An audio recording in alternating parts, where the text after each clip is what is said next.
Here's the next one. This is very important in dealing in the art of persuasion. Straight talk.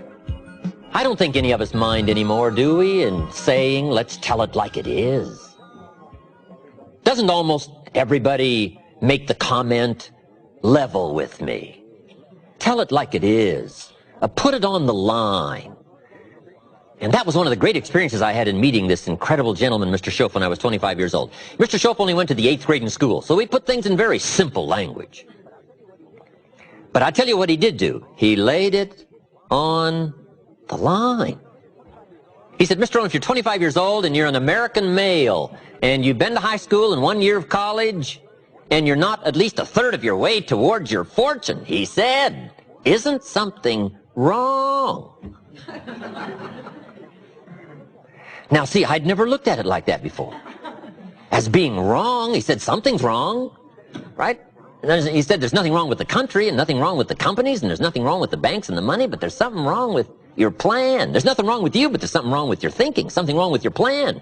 You bought the wrong story, you bought the wrong formula. And it's easy to wind up a nice person and broke. It's easy to wind up sincere and poor. I'm telling you, you can be sincere and poor, and you can work hard and be poor if you buy the wrong formula, buy the wrong plan. You didn't add up the percentages. You never took out the calculator. You never counted the cost, as an ancient phrase says. Now, see, that kind of blunt, straight language really helped to uncover where my problem lied. Let me give you one of the most clear formulas he gave me that helped to change my life.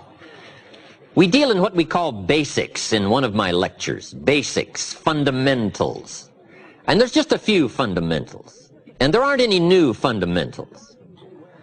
You've got to beware of somebody who says, I got a new fundamentals. And no, fundamentals are old. You've got to be suspicious of a guy that says, we're manufacturing antiques. You say, no, you don't manufacture antiques. Come on.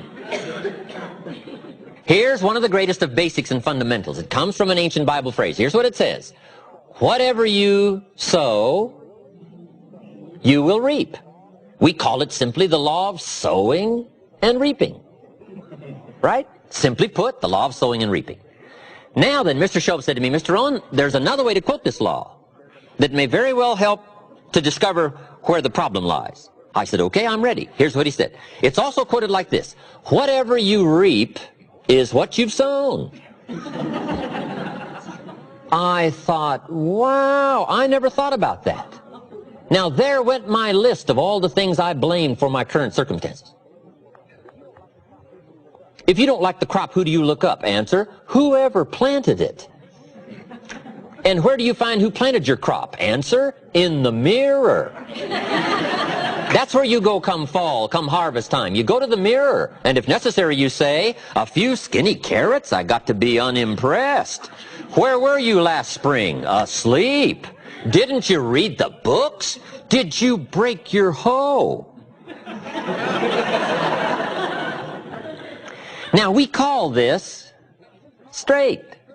This is talking straight. This is telling it like it is. I asked the question last night, am I reading enough books or am I not? If I engage in my current financial practices, will it take me toward the fortune I would wish for in the next 10 years or will it not? If I keep up my current health practices, will I have the vitality and the health and the vigor to do all the things I want to do 5 years from now? Will I or won't I? Are my current practices taking me where I would really like to go, or have I been kidding myself for quite some time? I had a day just before I met Mr. Schoaf called Do Not Kid Myself Anymore Day. Here's where I am after 25 years. Here's what I've got. There's no use Mickey Mousing with the numbers. There's no use trying to stretch it. There's no use trying to excuse it. There's no use trying to paint it some phony color. Let's tell it like it is. Because it's the truth that starts the freedom mechanism working. It's the truth that starts to relieve the mind of all the guilt and all the excuses and get right down to where it is. When I finally discovered that the government wasn't my problem and that prices weren't my problem and that it wasn't the company and it wasn't company policy and it wasn't my negative relatives and it wasn't the weather and it wasn't the economy and it wasn't the community, when I finally discovered it was me, we call that trauma. Now, after I had passed through the trauma of discovering that it was me and not all the other things I'd blamed all those years, when I finally went through the trauma, now suddenly it dawned on me, hey, if it's me, I can do something about that right away. And then I started getting excited after my trauma had passed. See, if it's the government, I don't give you much chance. If it's prices, I don't give you much hope.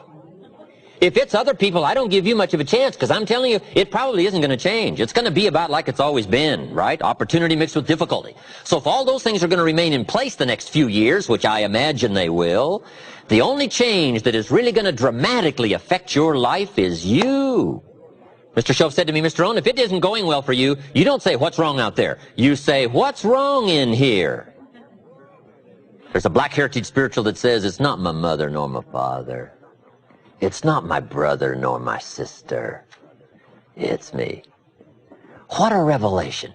But once you find out it's you, that's something you can go to work on this very day. You can start to make a new stretch today. You can start reading some new books today. You can sign up for some new classes today. You can start engaging in constructive thinking today. You can make some